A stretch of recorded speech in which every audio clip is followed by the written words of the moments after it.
Terima kasih Anda masih bersama Sapa Indonesia Pekan. Saudara, kita masih bersama dengan Pak Frans dan juga Mbak Mariska. Mbak Mariska tadi mengatakan berarti yang paling jadi favorit di era new normal ini adalah wisata outdoor begitu, alam seperti itu Mbak Mariska. Nah, kalau masyarakatnya tadi Mbak Mariska bilang kadang-kadang suka lupa dengan protokol kesehatan, bagaimana dengan pelaku usaha tempat wisatanya sendiri? Anda melihat cukup strict atau tertibkah untuk menjalankan itu dan mengingatkan para wisatawan yang datang ke sana?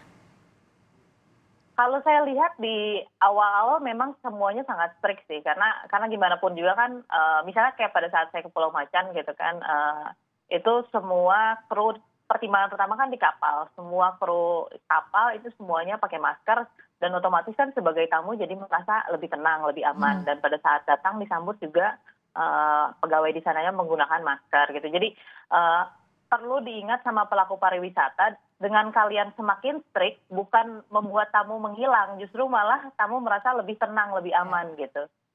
Kadang-kadang mungkin ada yang mikirnya, aduh nanti takut tamu saya tidak nyaman, jadi tamunya ngapain biarin aja. Padahal Jadi tidak ditegur gitu ya? Tegas, ya padahal dengan dia tegas justru bikin semua merasa lebih tenang, lebih aman gitu. Nah, dengan pengalaman Mbak Mariska beberapa kali sudah melakukan traveling gitu ya, perjalanan selama new normal ini, apakah sudah cukup percaya atau berani untuk terus berwisata?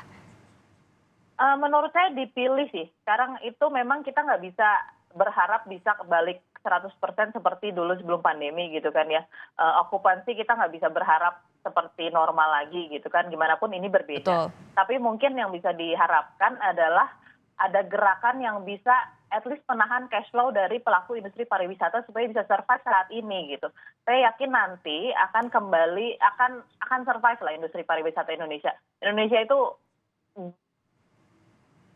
ada gitu kan ya. Tapi mungkin saat ini kita perlu memilih dulu, pilah-pilah jenis pariwisata, jenis wisata, jenis perjalanan yang memungkinkan untuk dilakukan saat ini. Misalnya banyak banget yang melakukan misalnya staycation. Staycation kan kita nggak banyak bersinggungan sama orang. Jadi kalau misalnya staycation, jangan habis itu kita ngider-ngider nyari bar gitu kan. Nggak, jadi nggak aman gitu kan ya.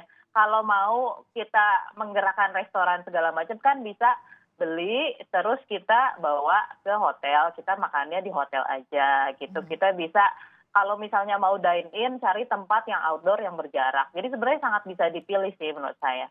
Untuk tetap aman dan sesuai protokol kesehatannya.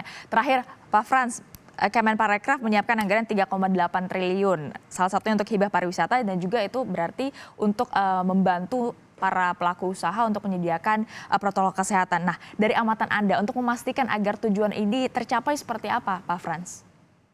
Ya, kita melakukan berbagai cara dan upaya, ya, terutama kita melakukan advokasi, sosialisasi, pendampingan kepada daerah, ya, dalam kaitan untuk menerapkan tadi. Jadi protokol kesehatan dan CHSE ini adalah mandatory saat ini. Jadi kita ingin lebih yakin bahwa teman-teman pelaku pariwisata, pengelola dan usaha-usaha pariwisata coba yakinkan, gaining confidence ini dengan menerapkan, dengan membuktikan bahwa kita ketat menerapkan protokol kesehatan. Ini saya kira yang catatan Mbak Mariska juga tadi. Jadi poinnya penting untuk kita kelola. Nah ini satu, sehingga trust-nya muncul, publiknya menjadi lebih sentimen jadi sangat positif untuk orang mau datang ke tempat itu. Itu satu. Yang kedua memang kita mau mendirikan sesungguhnya bahwa bisnis model pelayanan, pola-pola bisnis yang ada di industri pariwisata ini sudah harus beradaptasi dengan kebutuhan baru. Ya, termasuk pengawasan ya Pak? Saat itu. Ya? Termasuk pengawasan?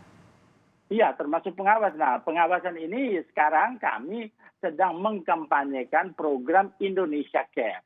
Nah, apa artinya? Ya, kita ingin memastikan kita mengirim pesan kepada semua stakeholder dan dunia pariwisata secara umum, masyarakat luas bahwa kita care terhadap kebersihan, kesehatan, keselamatan dan kelestarian lingkungan untuk menimbulkan tadi confidence dan juga trust. Baik. Terima kasih banyak Pak Frans dan juga Mbak Mariska atas waktunya. Sekali lagi selamat Hari Pariwisata Sedunia. Kita tentunya merindukan dunia pariwisata kembali bangkit, tapi kesehatan tetap nomor satu. Terima kasih sekali lagi atas waktunya di Sapa Indonesia Akhir Pekan.